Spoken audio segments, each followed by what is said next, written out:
here we are for another FQAS Foundations session. This one, learning about backwards design, learning in reverse. So let us move forward as we talk about backwards design in your daily lessons, in your program lessons, in all lessons that you're going to make within your teaching here at Blackhawk. Our goals today are to identify the difference between activity-focused and outcome-focused course planning as you're thinking about your classes, understand essential questions based on given course competencies, and to assess your current course content alignment. We're going to hopefully have you leave today, if you stay for the whole video, with practical strategies to utilize AI to do backwards design with our backwards design template that you can implement.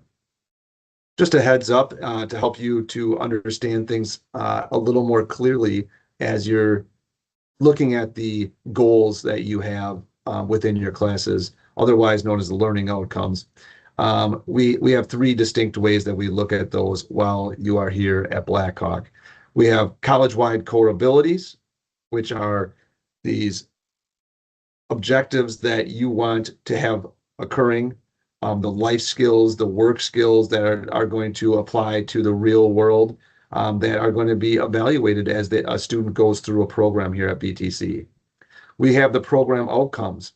Those are the most critical outcomes that are needed for your students to master before they graduate from your program. And we have what are called course competencies. And those would be the most critical outcomes within each course. Now, typically we have for a course 3 to 5 core competencies per credit hour. So if it's a 3-credit course, you could have 9 to 15 course competencies. That's not, set in stone, because there are lots of courses that could have 22, 23. The more competencies you have, the more that you have to deliberately focus on getting those students to get those skills. So as we move to the next slide.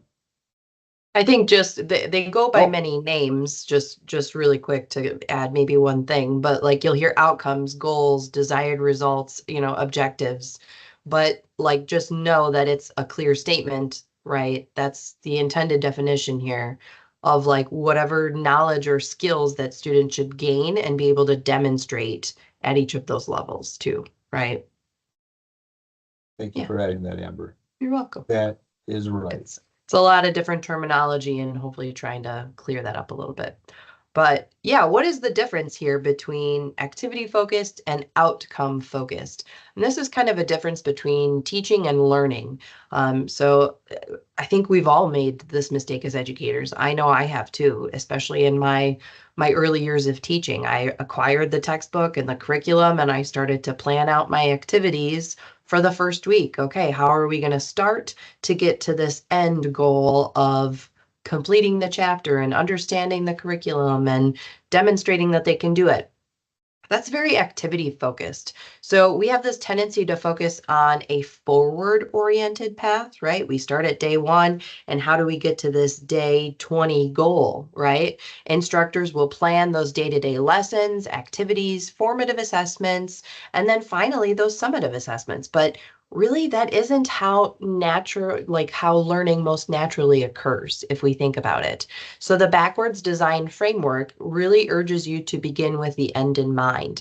And that's why it's coined as backwards. I'm going to show that on the next slide. But we actually need to think about, okay, these are the goals, right?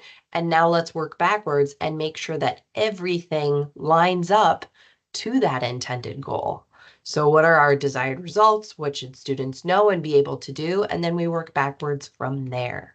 So it's flipped. I mean, it's backwards because where we usually think about, like our forward thinking process, our day-to-day activities first, we first need to think about the intended learning. How will your students demonstrate the evidence and proof that they have learned it, right? Instead of going from a forward thinking, we're going to a backwards thinking. So as we look at backwards design, it's a way that we start from the back, as it states really simply, right? And we look at those course competencies, if we're looking at a course, and we focus in on what those desired results are. What is the course competencies? How are we going to match those? Now, what we do is we figure out what are the big evaluators going to be. We also like to call those summative assessments in education. So those summative assessments should be aligned in different ways to those desired results, those course competencies in that course. Then after we have the summative assessments built, now we step and we look for the learning materials, we look for the learning activities, we start to build formative assessments, quizzes, things to assess that students are learning that so they're ready for the summative. The whole idea is that we use those materials, we use those activities, we use those formatives, which are aligned with the summative to prepare for that summative. And then when we do that summative, we show the mastery of those desired learning objectives, the course competencies in the course. So that's how backwards design works in a simple manner. Now, as we look at Blackhawk Tech, some things to know about those course competencies, program outcomes, and college-wide core abilities that we talked about a few slides back. Well, there's some quick tips that you need to understand first. CRNs, I'm going to have Amber show Blackboard right now. CRNs, as you are learning and working here at Blackhawk, you'll see up in the top left-hand corner, 65698. That's the specific class that you're teaching's number. Okay. Yeah, there might be more than one nutrition and dental health. They're not going to all be 65698. There might be a 65699, which would be the class identifier. Now, if you go back to our slideshow, the other thing we want to know about is those state ID numbers. When I think of the state ID numbers, I usually am looking at WIDS, but you're going to have, like on the right-hand side here with cybersecurity, 6 digits with a hyphen in the middle, 152, 132. Or you could have more than 6 digits and have a 10 or a 20 or a 30 before those numbers. So we're going to go into WIDS now, and we're going to look at those course competencies, those program outcomes, potentially college-wide core abilities within the course outcome summary, but we're also going to find out if the course that you teach is state aligned. There's a very easy way to do that in WIDS. So right now, Amber is going to work her way into WIDS. We're going to actually show you how to get there. And WIDS is a curriculum mapping software program. And it really houses all of the curriculum files that we have with those outcomes, especially, right? So the course competencies, the program outcomes, and the college-wide core abilities. So we want to go to the faculty quick links card. I'm on the My BTC homepage, which is still our most recommended place to start for faculty because having previously logged into that will give you a single sign-on feature to all of our software programs. We scroll down until we see WIDS curriculum, and then you'll have to click twice to log in, unfortunately. And it never changes. It's always log in twice. It's kind of weird. Or 3 times in this instance. It doesn't want to let me in. There we go. All right. Now, this is the home page. We're going to go up to the top to the magnifying glass there, and we're going to type in cybersecurity. Or we could type in the 152132. I didn't realize that Amber had copied that, but that's cool. There we go. Cybersecurity. And now what she's going to do here is if she clicked on it once, I'm just going to show this quick. It'll show historic syllabi that have been created. Now, if she clicks on that twice up there, now we're going to get in the area where we are going to see the course outcome summary. So the course outcome summary opens up here. Yep, and this gives a good overview for people that are teaching the course. And it's the basis by which you're going to make a syllabi within WIDS if we were to do a syllabi today. And this is a pretty simple course. I believe it's a 1-credit course. Yep. And so they only have 3 course competencies. I did kind of pick that one specifically so that it could fit within the constraints of our, time together today. But yeah. Yeah, so we have 3 course competencies there: explain cybersecurity fundamentals, create secure passwords, and identify and implement a data protection plan for project site or set of pages. So now can we go down and see if there's any program outcomes or college-wide core abilities? This is the bottom. Yep, that's it. That is the bottom. Okay, so Yep. some courses will have that. So if you looked in, let's go to somewhere else and look. Well, Let's look at. is this one state aligned, Nick? That's a great question. So let's go back up, and it is not. And so we should probably find a state aligned course like Yep. general anatomy, maybe anatomy and physiology. There we go. Yeah, that'll be. This might be. I think it is. Yep.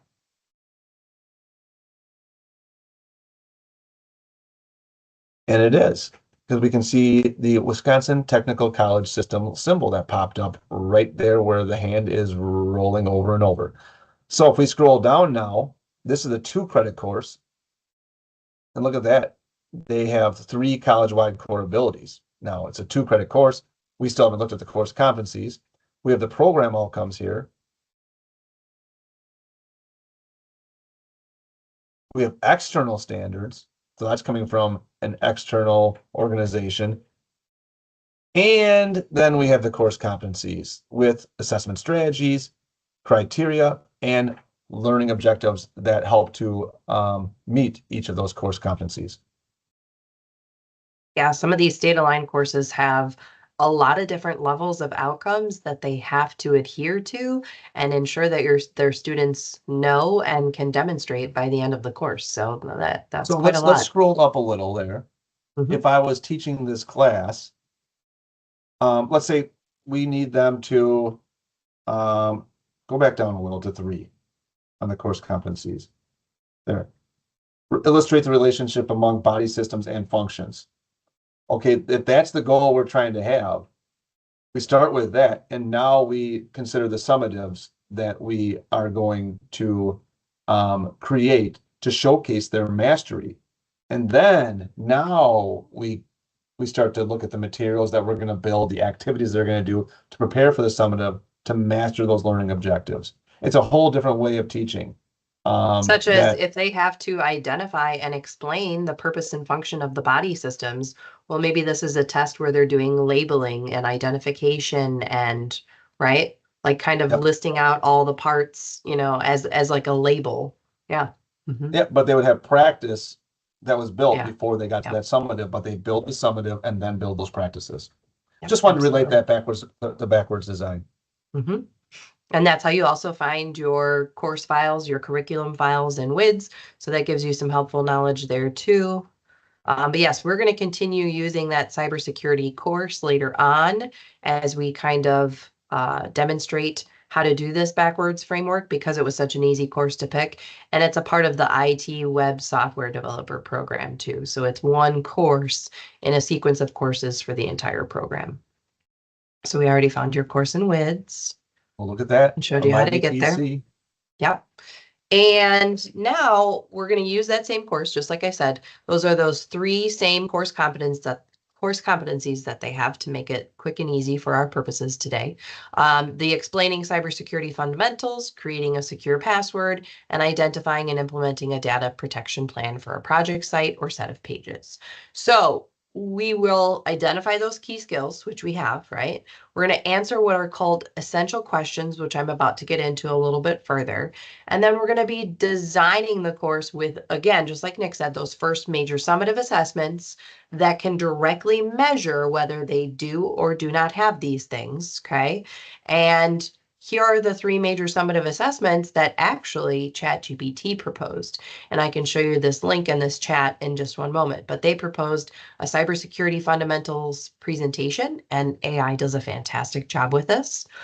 They wanted a password security demonstration and a data protection plan project. So those would be the 3 major summatives. And it's not to say that you have to have a summative assessment for every single outcome.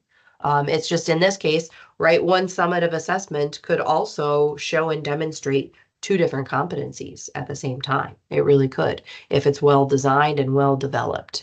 So the prompt that I typed in was identifying those key skills using our course competencies, the essential questions to go backwards design, and propose some major summative assessments that would directly align. So we're going to use that word a lot too, alignment, meaning that it's all coming back full circle to those 3 course competencies, right? We want it to directly measure and show that they have it, that they understand it. And so that's creating alignment.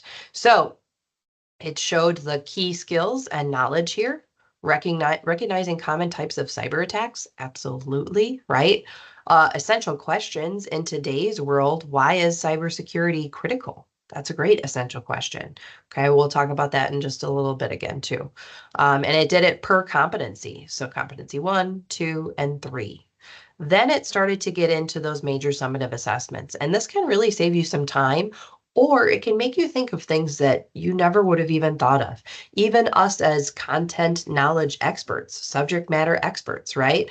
I would have the same assessments that I would use again and again each year. And it's not to say that you can't think of something different to try, right? To revamp your curriculum, to model it a little bit more for AI usage, right? Because a lot of these assessments are showing that they can be completed with AI. So this is a way to start thinking about it. But let's just pull apart one of these, right? So here's that cybersecurity fundamentals exam or presentation. So the format, it could be case-based by multiple choice, short answer, or we could do a recorded explainer video. And what does it measure? It measures their ability to explain those key cybersecurity principles, real world examples, and the ethical legal considerations. So that was just one of the summatives. And then it says I could even start building it module by module. I could create a map for you. Like it will always ask to do more for you, which is always very helpful. So yeah, using AI for backwards design. And feel free, you could definitely take my prompt and just post it, right? That's a public link as well. If that's helpful for you, if you want to try it out and substitute your course and your course competencies, please feel free to do so. So the why is the essential Can I say questions. one more thing too in there before you get to the why, Yeah, Amber? Like, absolutely. so many folks that are going to watch this don't know much about CETL or haven't utilized CETL. And so the Center for Innovation in Teaching and Learning here at Blackhawk, Amber and I are both instructional designers within there, and we also have Tim Hall, who's also the Blackboard administrator. And just know that at any time, if you need help with this type of work, working with that AI, building your content with backwards design, contact us either directly through email or anytime through CETL support at blackhawk.edu. That is our job, and we are happy to help you with that stuff. Sorry, Amber. Thank you. Yeah, no problem. If you ever want to work in AI together, if you want prompt ideas, strategies, all kinds of things, we can definitely help support you. So yes, the why is important. I mean, it's one of those things that we tend to overlook a lot, or we just kind of skip past it because we assume that, well, students took this class, they signed up for this class, they should know why they're learning it, right? But it's kind of that age-old question, when am I going to use this? Why is this important? A lot of those simple, basic questions that your students, if they're not consciously asking themselves, subconsciously they are, right? Why am I sitting in here? Why is this important? Why am I learning this? So ask yourself these essential questions given your topic and your content that your students would also value knowing the answer to, right? They don't have previous experience or knowledge like you do. I think we become a little desensitized to it because we've become such experts and we've taught it for a certain number of years too, if that's the case, that you don't think about going at it from a beginner standpoint anymore, right? You're just so used to it that you do it as if it's kind of, second nature to you, basically. So what is the main idea of your course, right?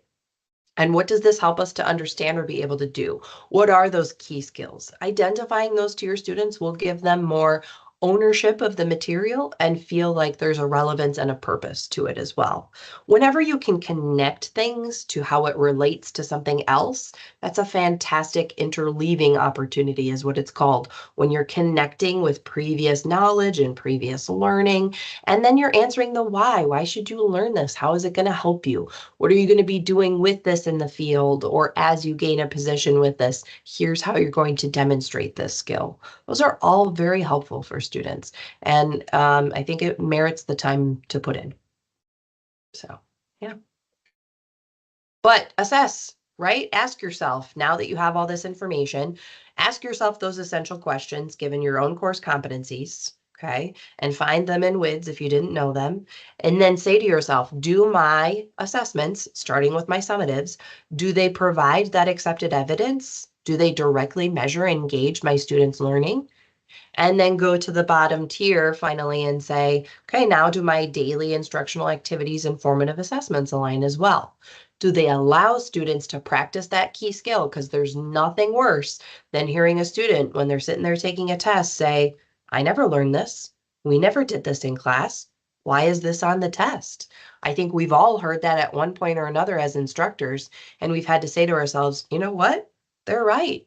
We didn't do this in class.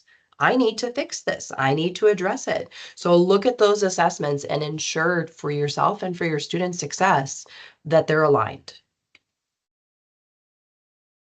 Okay, so the last piece of it is to allow you to have some time to interact with our preferred method, whether you test and experiment with AI of your preference. And again, I put in an example prompt, right? And then we also provided, and it'll be linked and housed underneath the video recording and the session presentation as well. It's a backwards design lesson planning template. It's just a Microsoft Word, but it'll allow you to have your own copy of that as well. So it can keep it a little bit forefront in your mind as you try to do this with the whole course and your summative assessments starting there, or if you're looking at one lesson and you really want to backwards design that as well. Anything else to Yeah, add there, Nick, that no, you can think that's of? the best way to say it. Yeah. Okay. AI is a beautiful gift to do this type of work. The thing is that you need to make sure it's your assistant and you recheck and you verify that things are how you want them to be. Absolutely. It's a Yeah. great way to start to envision where you want to go with a course, but you still have to put a lot of work into that to make it yours. Mm-hmm. And this template is also very helpful for that. We also do have that book for backwards design as part of our CEDL library. And so if you were to borrow that, that first chapter really gives you a very, very strong understanding of what that is with backwards design. And that's pretty much, we can't see it, Amber, but it is, oh, there, it kind of is. Um, but Oh, it almost appeared there for a second. I'm going to So hold it feel there free while to you talk. contact us if you would like There to you go. borrow Understanding by Design. We're happy to borrow that out to you. Yes. So do you want to Oh, take this this is, one too with yeah, the I'll CEDL take this review? one here. Yep. So, just to make sure that our courses are built with high quality, just a understanding that you should know is that we use Blackboard Ultra as a school. We utilize backwards design and we utilize WIDS to track our curriculum and our content, our learning objectives. But we also use this thing called Quality Matters. And so when we do a review of courses, which in the last 3 years, we've done over 105 reviews. Every faculty that's full-time has had a review. That when we do those reviews, we are following the Quality Matters standards. And there's 42 standards for Quality Matters for great online courses, for great courses to make sure that students are engaged and students are learning. But our goal when we do those Quality Matters reviews is to not only review those experience the students are going to have, but we're also going to look in there and we're going to look for items being utilized for tagging of, we'll get into that in a different session, but making sure that the course competencies that you're looking to assess are being earmarked, tagged, labeled as something that the students are focusing on. Is all your content aligned, right? Like we want to see your course competencies somewhere within your course in Blackboard. And then as we go into your content module by module, we want to see, does it all relate? Does it all connect? Is it all aligned to those learning outcomes, right? Yep, That is absolutely. correct. And so, and when we do a review, our goal is not 100%, it's 85%. Because every course, no matter if you were backwards design it or not, every course is always going to be in construction and always trying to improve those to make the best experience and best learning for your students. Absolutely. Mhm. Yeah, this is us, CEDL, BTC CEDL. These are the ways to contact us. These are resources that we provide. We'll always get back to you when you email us at cedlsupport.blackhawk.edu. Likely within that same day, that's creating a ticket with us, which one of us will take based on what your need and your support query is. We also have an entire organization page in Blackboard that we oversee, and it's got all the basics of everything and anything you might need. So Faculty Resources 2.0, as soon as you're hired, we automatically enroll you within this organization page, and we keep it updated and relevant as well. And then lastly, Tim is a little bit more of the overseer of this, but we have our own YouTube channel. He's great at creating digital media type videos that are quick and give you the basics of Blackboard and many other concepts as well, but primarily Blackboard. So if you need help or support with that, please just let us know. That's what we're here for. Thanks for watching today, and have a great day. Yes, thank you.